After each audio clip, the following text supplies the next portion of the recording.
सभी पत्रकार बंधुओं को मेरा नमस्कार। ये प्रेस वार्ता एक अहम बिंदु पे की जा रही है। जैसा सभी न्यूज चैनल्स में दिखाया जा रहा है, पश्चिम बंगाल में जो ईडी के अफसर गए थे जांच करने, उन पर जानलेवा हमला टीएमसी के गुंडों ने, और जो बताया जा रहा है कि रोहिंग्या अवैध घुसपैठिए इन्होंने किया है। ये शर्मनाक तो है ही कि बंगाल ममता बनर्जी के नाक के नीचे जंगल राज का पर्याय बन चुका है, लेकिन यह चिंताजनक भी है किस तरह से कानून व्यवस्था ध्वस्त है। ममता बनर्जी मस्त है। कानून व्यवस्था ध्वस्त है, ममता बनर्जी मस्त है। यह इसलिए कहा जा रहा है क्योंकि जब एक मुख्यमंत्री संविधान की शपथ लेता है तो वो ये शपथ लेता है कि मैं संविधान का पालन करके संविधान की रक्षा करूंगा। ममता बनर्जी ने भी भारत के संविधान की ही शपथ ली है, और जब कानून का पालन करते हुए जो घोटाले पश्चिम बंगाल में हुए हैं, जिनको रोकने का दायित्व ममता बनर्जी का था, उसकी जांच करने के लिए ईडी के अधिकारी जाते हैं तो उनपे जानलेवा हमला होता है। और बताया जा रहा है कि 2 से 3 ईडी के अधिकारी हैं जो चोटिल हैं, जिनको गंभीर चोटें लगी हैं और अस्पताल गए।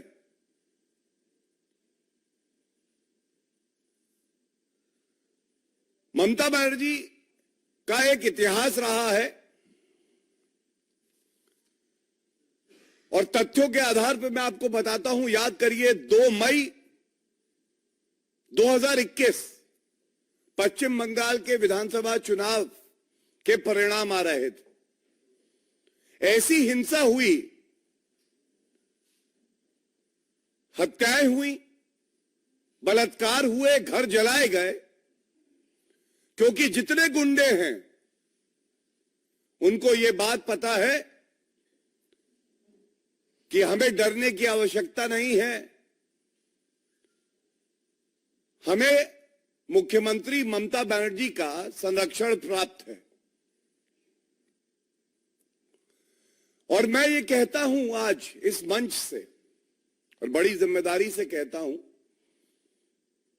ममता बनर्जी को हक नहीं है कि वो एक दिन भी अपनी कुर्सी पे बनी रहे। उनको इस्तीफा देना चाहिए। ममता बनर्जी, जिम्मेदारी लेने से आप इतना घबराती क्यों? आपके पास जानकारी होनी चाहिए कि जो ईडी अफसर थे, कानून के रक्षक, ये वहां की पुलिस को कॉल करते हैं कि मदद चाहिए। टीएमसी के गुंडों ने जानलेवा हमला कर दिया है। टीएमसी लीडर शाहजहां शेख, इनके यहां ईडी छापा मार रही थी। पहले तो कोई घर से निकला नहीं, उसके बाद यह जानलेवा हमला हो जाता है।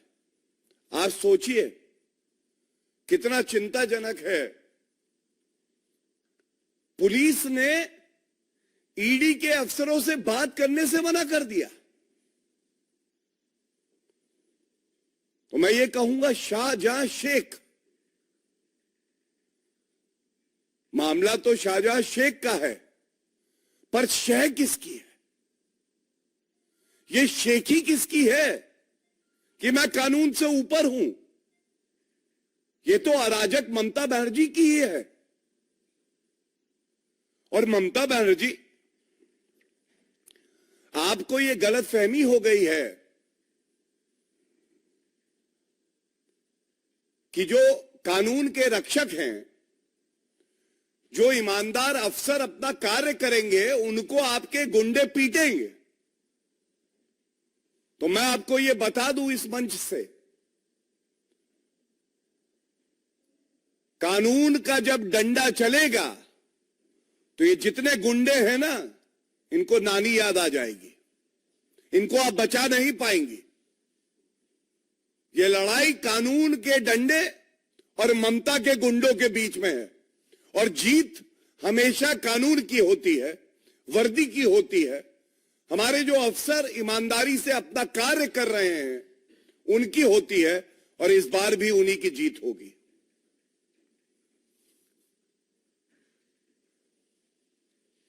ये आश्वासन इसलिए देना भी बड़ा आवश्यक है। मैंने आपको एक उदाहरण दिया, मैं एक और उदाहरण देता हूं। ये जो मैं आपको तस्वीर दिखाऊंगा, ये न्यूज जब सुप्रीम कोर्ट में मामला चल रहा था पश्चिम बंगाल के पंचायत चुनाव का, तो सुप्रीम कोर्ट ने क्या कहा था? Democracy not working at panchayat level in Bengal. और ये आज के लिए भी बिल्कुल प्रासंगिक है। लोकतंत्र पश्चिम बंगाल में खत्म हो गया है। जब संविधान और वर्दी का रसूख ना रहे, जब मुख्यमंत्री कानून के साथ ना खड़ा हो बल्कि गुंडों के साथ खड़ा हो जाए, तो यह कहना गलत नहीं होगा कि ममता बनर्जी के मन में आज केवल सत्ता का सुख भोगना है। और मैं जब बात करता हूं अफसरों की, ईमानदार अफसरों की, मैं एक बात और बता दूं, पश्चिम बंगाल की जनता भी आज कह रही है कि ममता बनर्जी ना हो गई, अराजकता की मूर्ति हो गई। न्याय की मूर्ति सुना होगा आपने, न्यायालय में होती है। आज ममता बनर्जी जो है अराजकता की मूर्ति हो गई। जनता को डराया जाता है। इससे पहले जब सीबीआई के अफसर पश्चिम बंगाल गए थे जांच करने, तो उनको बंद कर दिया गया था कमरे में पश्चिम बंगाल की पुलिस द्वारा। पहली बार ऐसा हुआ कि लोकतंत्र में वर्दी धरने पे बैठी थी ममता बनर्जी के साथ। और मैं इतना ही कहूंगा कि जब जनता की ही हत्या की जाए क्योंकि उन्होंने अपना लोकतांत्रिक जो अधिकार है उसका इस्तेमाल किया है, और उनको टारगेट किया जाए कि आपने हमारे लिए वोट क्यों नहीं किया, ये बिल्कुल स्पष्ट कर देता है कि आज ममता बनर्जी जंगल राज का पर्याय है। और जैसा मैंने कहा, पुनः दोहराते हुए, ये जो लड़ाई है ये कानूनी डंडे और ममता बनर्जी के गुंडों के बीच में है, और जीत कानून की होगी। एक और बहुत ही अहम बात आपके बीच में मैं रखता हूं, इसका एक और पहलू है। केंद्र में ईमानदार सरकार है, जांच एजेंसियां अपना कार्य कर रही हैं। जो भ्रष्टाचारी जनता का धन लूट के बैठे थे, जिनको लगता था हम कानून से ऊपर हैं, आप उनके कृत्य देखिए। हमने प्रेस वार्ता कल और परसों करी और मुद्दा उठाया, ईडी के समन आए। अरविंद केजरीवाल ने ईडी से हुक्म किया, अपना समन वापस लो, मैं आदेश देता हूं। भ्रष्टाचारी नंबर 1, कट्टर बेईमान अरविंद केजरीवाल ईडी को आदेश देते हैं। अब जरा देखिए झारखंड में हेमंत सोरेन 7 समन गए, 7। हेमंत सोरेन ने कहा मेरा तो भ्रष्टाचारियों के साथ साथ है, आप 7 दो, 6 दो, 5 दो, मैं नहीं आ रहा हूं। ये क्या है? ये भी इंडी अलायंस घमंडिया गुट के एक घटक दल है। उसके बाद विचित्र बात है, ऐसा लगा कि भ्रष्टाचार का गोंद इन्हें जोड़े है। बिहार में तेजस्वी यादव को समन आया, उन्होंने भी कहा अनदेखी कर दी। और इन सब के ऊपर खेला हो बे, मैं आई हूं तो मैं तो गुंडागर्दी करूंगी, ये कानून क्या होता है, संविधान क्या होता है। ममता बनर्जी, उन्होंने आज एक नया खेला हो बे मॉडल दिया है। उन्होंने दिखाया कि मेरे पास, मेरे प्रदेश के अंदर अगर कोई ईडी का अफसर घुस भी जाएगा ना, तो मेरे गुंडे हैं, मैं उनको भेजूंगी। पुलिस को कहूंगी कि जो ईडी के अफसर हैं, जिनकी जान पर बनाई है, उनकी मदद ना करना, टीएमसी के गुंडों के साथ खड़े हो जाना। ये एक खेला होबे मॉडल भी आ गया है।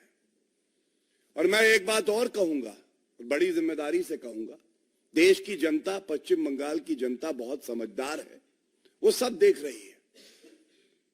हम ये बात बार बार उठाते हैं, पश्चिम बंगाल में अराजकता की पराकाष्ठा हो गई, गुंडागर्दी चरम सीमा पर है। आप सोचिए, जो इंडी अलायंस के घटक दल एक साथ आने की बात करते हैं, जब अति हो जाती है तो वो क्या कहते हैं, मैं पढ़ देता हूं। अधीर रंजन चौधरी, ये तो वरिष्ठ नेता हैं, पश्चिम बंगाल से आते हैं कांग्रेस पार्टी के। इन्होंने आज कहा है, सत्तारूढ़ पार्टी के गुंडों ने ईडी अधिकारियों पर जो हमले किए, इससे यह स्पष्ट होता है कि राज्य में कानून व्यवस्था का हाल बुरा होता जा रहा है। आज वे घायल हुए हैं, कल उनकी हत्या भी हो सकती है। इस बात पे ध्यान दीजिएगा। मुख्य मुद्दा मैंने आपके समक्ष पे रखा। भारतीय जनता पार्टी में इतना दमखम है कि हम पश्चिम बंगाल की जनता की लड़ाई, ईमानदार अफसरों की लड़ाई पुरजोर तरीके से लड़ेंगे। लेकिन जब पराकाष्ठा हो जाए अराजकता की, तो घमंडिया के घटक दल क्या कह रहे हैं, यह अति आवश्यक है। यह अराजकता, यह गुंडागर्दी इस घिनौने रूप में सामने आई है कि कांग्रेस पार्टी के नेता, जो लीडर हैं संसद में, वो स्वयं कह रहे हैं कि आज तो घायल हुए हैं, आगे तो हत्या भी हो सकती है, क्योंकि कानून व्यवस्था का हाल बुरा होता जा रहा है।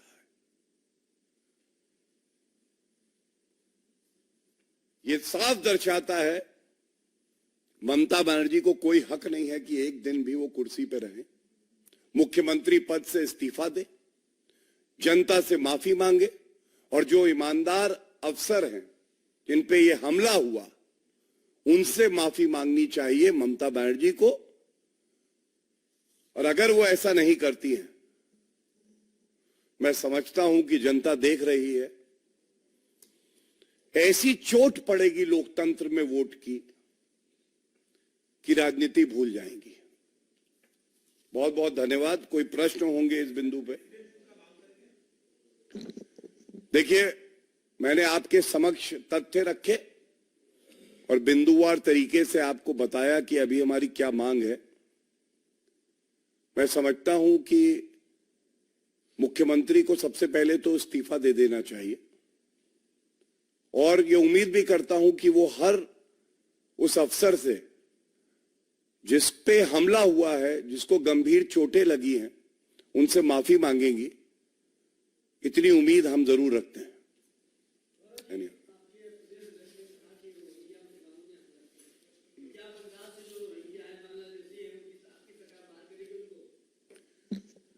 देखिए, भारतीय जनता पार्टी ने हमेशा एक बात बिल्कुल स्पष्ट कही है, भारत भारतीयों के लिए।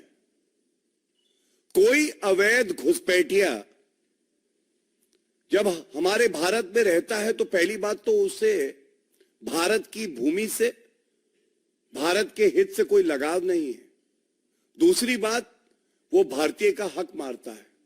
और तीसरी बात मैं कह दूं इसी संदर्भ में, जब बात होती है सीएए और एनआरसी की, तो ममता बनर्जी को भारतीय प्रिय नहीं है, लेकिन अगर कोई घुसपैठिया मुसलमान निकले, उनके लिए फ्यूचर वोट बैंक है, तो वो प्रिय है।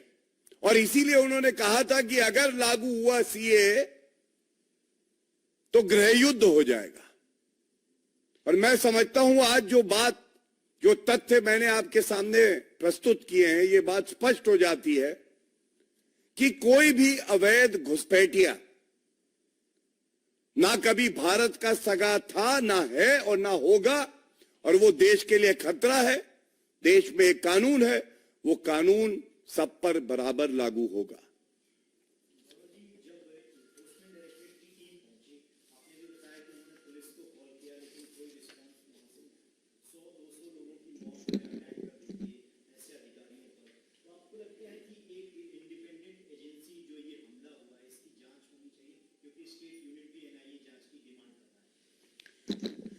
देखिए, बिल्कुल वाजिब बात आपने कही कि जांच भी होनी चाहिए और वो जांच निष्पक्ष हो, ये भी हमें सुनिश्चित करना है।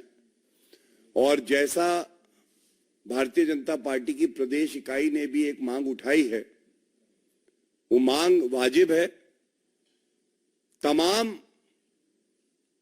दरवाजे खुले हुए हैं, लेकिन ममता बनर्जी को ये बात पता होनी चाहिए कि सच सामने आएगा और जो भी आरोपी है किसी को बख्शा नहीं जाएगा।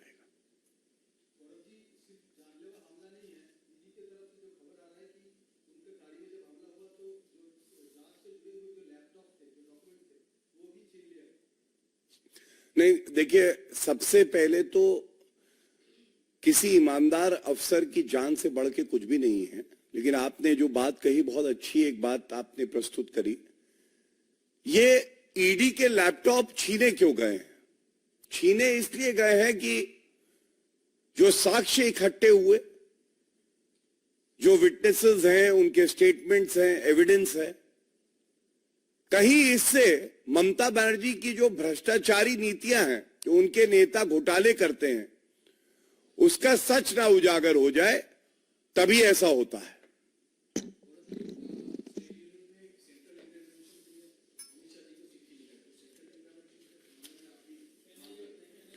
देखिए, मैंने अभी इसी प्रश्न का उत्तर दिया और कुछ कहना उचित नहीं है। ये एक ऐसी परिस्थिति है जो अभी भी लाइव है। तो आप सब जानते हैं, केंद्र की सरकार बड़ी मजबूती से कोई भी अराजक तत्व हो उसको कुचलने का कार्य करती है, कानूनी दायरे में रह के, और वो ही होगा। मैंने उत्तर दे दिया, धन्यवाद। और कोई प्रश्न है तो प्लीज बताइए।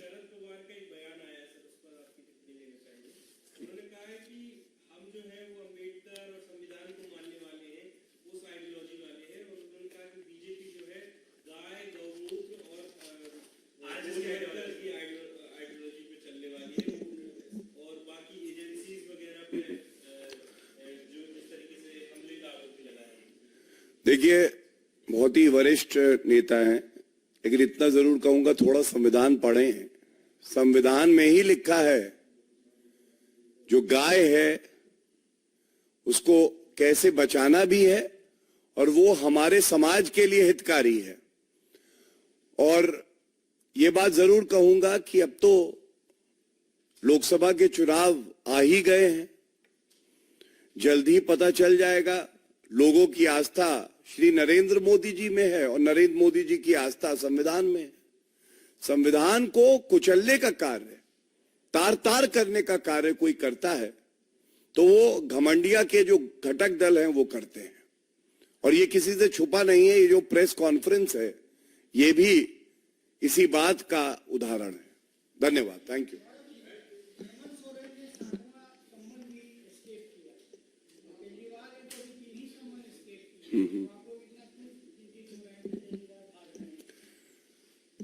हम लोग तो समाज के रक्षक हैं, संविधान में विश्वास करते हैं, लेकिन ये हमारा मानना है कि मीडिया भी इससे चिंतित है।